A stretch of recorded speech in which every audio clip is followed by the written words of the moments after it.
நீங்க கேட்டுட்டு இருக்கீங்க உங்க ஃபேவரட் ஸ்டேஷன் வித் உங்க favourite RJ. Microlabs presents mission organ protection. And இன்னைக்கு நம்ம கூட general physician and diabetologist at doctor Arunkumar diabetes clinic doctor R Arunkumar இருக்காரு. அண்ட் இப்போ நம்ம கிட்னி ப்ரொடெக்ஷன் பத்தி பேச போறோம். சிறுநீரகத்தை பாதிக்கும் மிக முக்கிய காரணிகள் என்று எடுத்துக்கொள்வோமானால், ஒருவருக்கு சர்க்கரை நோய் இருந்தாலோ, அதிக இரத்த அழுத்தம் இருந்தாலோ, இதய நோய்கள் இருந்தாலோ, அல்லது அவருடைய குடும்பத்தில் வேறு யாருக்கேனும் சிறுநீரக செயலிழப்பு இருந்தாலோ அவருக்கும் சிறுநீரக பாதிப்பு வருவதற்கு வாய்ப்புகள் அதிகம். பொதுவாக சிறுநீர் செயலிழப்பு அல்லது சிறுநீரக பாதிப்பு இருந்தால் எப்படி தெரிந்து கொள்வது?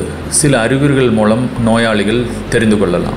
வீக்கம், உடலில் கை, கால், கணுக்கால் அல்லது முகம் போன்றவற்றில் வீக்கம் அதிகமாக இருத்தல், இரத்த அழுத்தம் திடீரென அதிகமாகுதல், அடிக்கடி சிறுநீர் கழிக்கும் எண்ணம் வருதல், அப்படி சிறுநீர் கழிக்கும் போது அந்த சிறுநீர் நுரையாக இருத்தல், முகம் மட்டும் தனியாக வீங்கி காணப்படுதல், இவை அனைத்தும் இருந்தால் அல்லது இவைகளில் ஏதேனும் 1-2 இருந்தால் அவருக்கு சிறுநீரக பாதிப்பு இருக்கலாம் என்பது அர்த்தம். இந்த தொந்தரவுகள் இருக்கும் பட்சத்தில் அவருடைய மருத்துவரை அணுகி முறையான ஆலோசனை பெற வேண்டும். பொதுவாக சில நல்ல பழக்க வழக்கங்களை ஃபாலோ செய்தால் சிறுநீரகத்தை பாதுகாக்கலாம். தண்ணீர் நிறைய குடிக்க வேண்டும். இது வெயில் காலம், வேர்வையிலேயே நிறைய தண்ணீர் போய்விடும். அதனால் ஒரு நாளைக்கு 2-2.5 லிட்டர் தண்ணீர் குடித்தால் சிறுநீரகத்துக்கு நல்லது. மது அருந்துதல் கூடாது, சிகரெட் புகைப்பிடித்தல் கூடாது, தவிர்க்க வேண்டும். உடற்பயிற்சி செய்ய வேண்டும். ஒரு நாளைக்கு தோராயமாக 2 முதல் 2.5 மணி நேரங்கள் உடற்பயிற்சி செய்தல் நலம். காய்கறிகள், பழங்கள் நிறைய சேர்த்துக் கொள்ள வேண்டும். சோடியம் அதிகமாக இருக்கும் உணவுப் பொருட்கள் அல்லது உப்பு அதிகமாக இருக்கும் உணவுப் பொருட்களை தவிர்க்க வேண்டும். துரித உணவுப் பொருட்கள், பீட்சா, பர்கர்,